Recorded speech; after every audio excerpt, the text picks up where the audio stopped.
And with the coyotes being there, of course, the turkeys and the deer, they're gone, dude.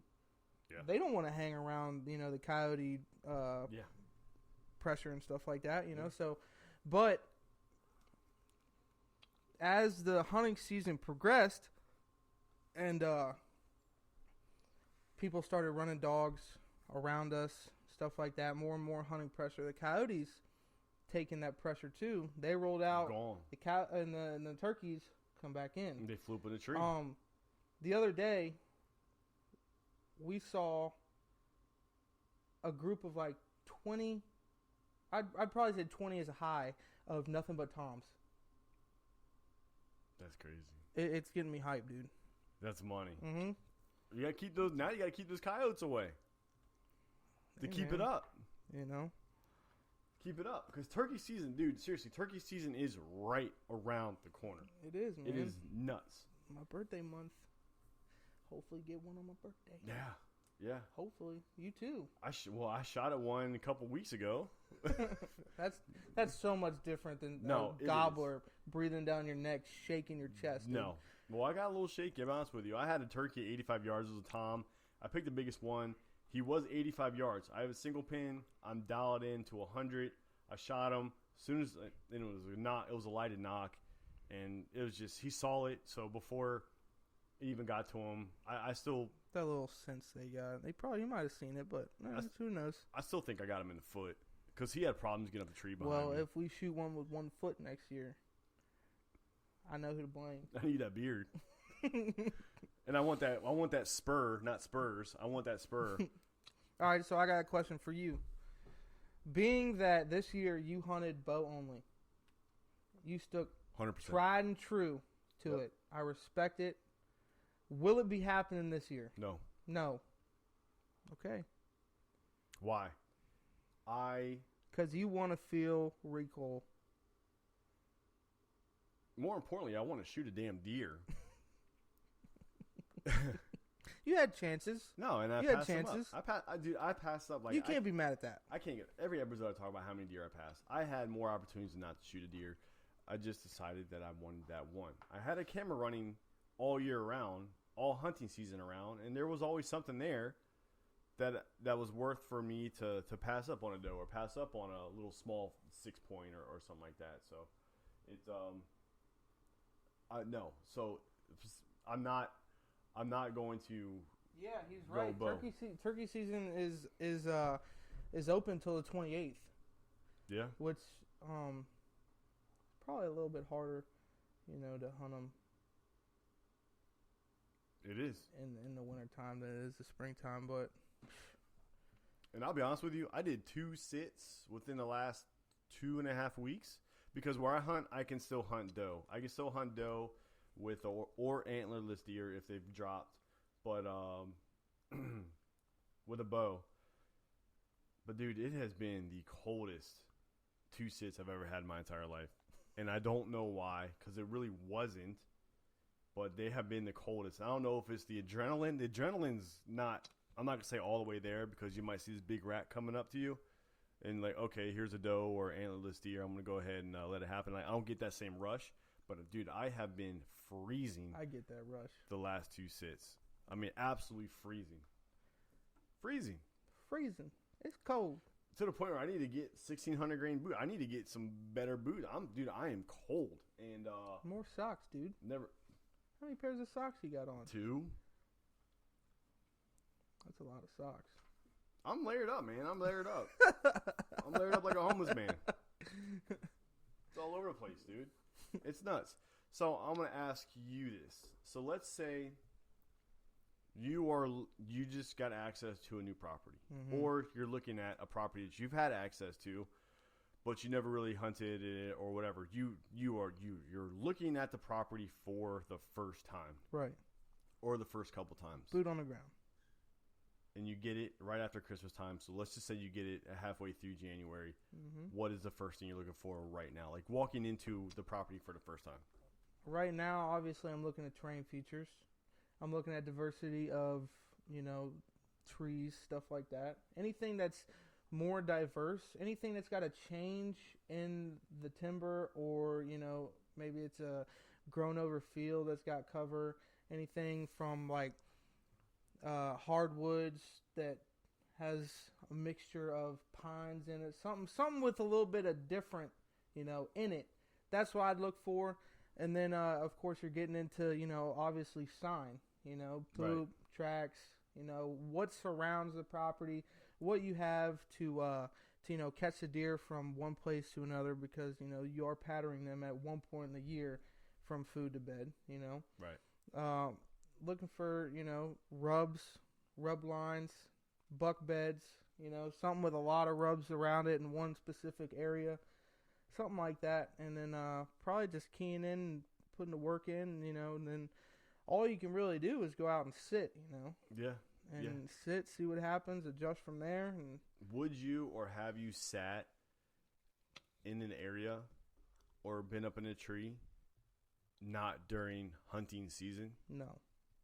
I've been on a field edge, watching the field, in the summertime, but I've never hunted. No, I've never been in a tree stand when I couldn't hunt. Yeah, because Like, fuck that. knowing my luck, a bruiser dropped by and I can't do anything but throw acorns or rocks at or something. But okay, so you have two cameras. Let's say hypothetically you have two cameras. Mm-hmm. You're going in walking for the first time. Mm-hmm. You're looking at transition areas as far as the layout of the land. Where would you put your first two cameras if you're looking at a place for the first time? I'd probably try to find some type of pinch point or some type of, like I said, transition line, something with diversity, something like that, and then it's all just, see what happens. Right. If you got a big ditch that funnels into a swamp from hardwoods, boom, I'd put it right at the head of it. Yeah. Yeah. Yeah. Yeah. So I would be looking at trying to find bedding areas. Even like fields, fields. If you got it right now, there's nothing wrong with trying to find a beat up trail coming in and out of the woods, into the field, and setting up right there. No, you drive, especially now that they're trying to beef up a little bit. Yeah. Still, because I mean, our winters get real harsh after deer season. Yes, exactly. And they're also looking for places to have their babies. Yeah. So I don't really know how that works. That's not until it starts getting warmer. No, but they're looking for that cover now. They are looking. The moms are looking, and more likely than not, the moms who have been pregnant for a couple years, I'm not gonna say they have the babies or they have their kids in the same place, but it's like the same type of place, whether it be just heavy cover or something. I also like that. wouldn't be looking for, if it was in late season, they can get into thicker stuff than what they can in early season when they're in velvet and stuff. Right. They can't the bucks can't go through thick stuff like that with their velvet because it hurts them, Right. But when they get hard horned, then they start keying in on the thicker, bedding areas and stuff like that. Maybe a little bit further away from food, It just really depends on pressure and stuff like that, Right. So, this is, I'm not going to say the $1 million question, but let's just say you have access to a property where you can do early season antlerless deer hunts. Mm-hmm. Would you do that, or would you wait till it's antler season so you don't blow your place up or potentially blow your place up? I guess it really just depends. I mean, you could definitely hunt it without pressuring your property, because it just like the early season, they're going to food sources in the evening too. Right. That's when the beans up, when the corn's up, it's great cover for them. They don't gotta go far for food and stuff like that. So Right. I feel like if you had a property where you could and you didn't get into the heart of your property, you kind of just stayed on the outskirts and Right. took a doe out or something, And then work your way in. I think that would be perfectly fine, Exactly. and then save those spots for the rut when there's a real good cold front coming in, the temperature drops real good to go back in there, get the right wind and try to key in and get it done on a nice book. Yes, I'm with you. And as far as the early season, if you do go in the woods during early season, Even if it's early buck, you're not going to get the good. You're not even in the pre-rut yet. You're just getting, okay, you can shoot antlers now. The pre-rut's about to come. It's very easy to get a big buck in the first couple of days of bow season, though, man, because the pressure's not there. No. You know, they're used to a pattern. They're in bachelor groups still. You know, they're running with each other. Right. They don't hate each other yet. Right. You know, and then and you could easily get in there and if you got them pattern, you could kill a nice big buck in the first couple days of bow season. Yeah, heck yeah. Also, post-rut. Post or the secondary rut. In the secondary rut. Yep. Is absolutely nuts. It is nuts. And if the pressure isn't there. For those of you... Pressure, man. It's huge. Yeah. It's huge.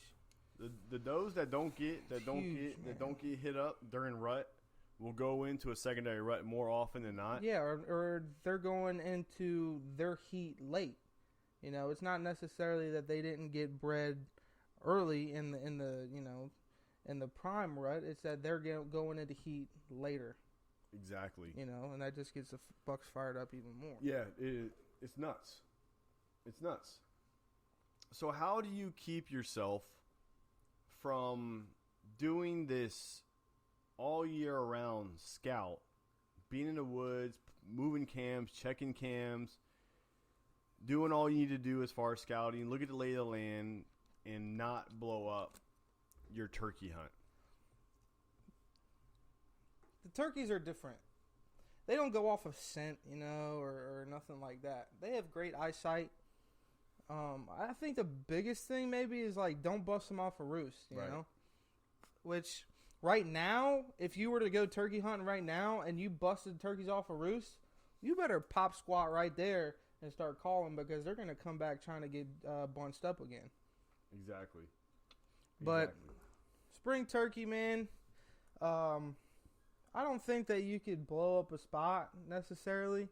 You know, you're going in there. If you don't have the chance to go the night before to, you know, roost the turkeys, put them to bed, you know, find out where they're at for the next morning. We go out there the morning of, you know, try to shock gobble them and stuff like that. Sometimes it doesn't happen that way. You know, sometimes we go, example, me and Chris went hunting last year, 4 turkeys. Didn't hear a single gobble, not a cluck, a purr, nothing, the whole morning until about 9:30. Right. So what will happen is the toms are obviously henned up or trying to be henned up. Usually they'll roost with them, you know. Exactly. But once it starts getting later in the day, the hens will move on to go lay on their nest. So, you know, a turkey's sitting out there. He's fluffed up in the field. He's showing, you know, I'm the boss. He's got his hens out there. All of a sudden, he turns around. She's gone.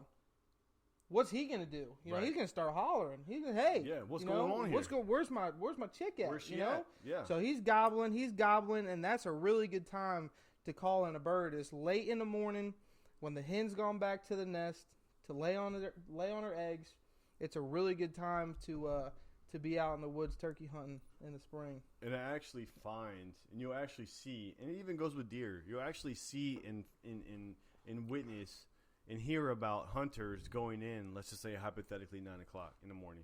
Yeah. Your morning's over. Okay, cool. You know what? You are most likely 9 times out of 10 in the wrong for doing that, even though if you don't see anything, you can't get discouraged, man. You can only hunt till noon. Hunt hard. You know, because there's been plenty of times where we haven't got a bird off the roost. You know, it's 10 o'clock. You know, luck is gone. You know, your hopes are gone. You know, and all of a sudden, yep, you're checking your phone. You know, you're like, oh man, let's get it going. Yeah, I gotta pee. I gotta get something to eat. This is crazy. One thing with turkey hunting, man, is cover some ground, man. If you need to be able to cover some ground, you know, and we're thankful to be able to do that. You know, we got a lot to hunt and stuff like that. But are you a decoy guy for turkey? I think that there's a time and a place for everything. Right. I think that it helps. I don't think it could hurt you, you know. But yeah, carry a decoy. Right. Because you'll catch a lot of hunters, and I know a few actually, and a few who are very, very, very successful at doing this tactic where they don't own. And And they're sponsored hunters. They don't own a decoy. More of my turkeys have been killed without a decoy than with one. Yep. Yeah. And I mean, it just goes down to, the situation. You know Right. what I'm saying? I mean, if there's not a whole lot of field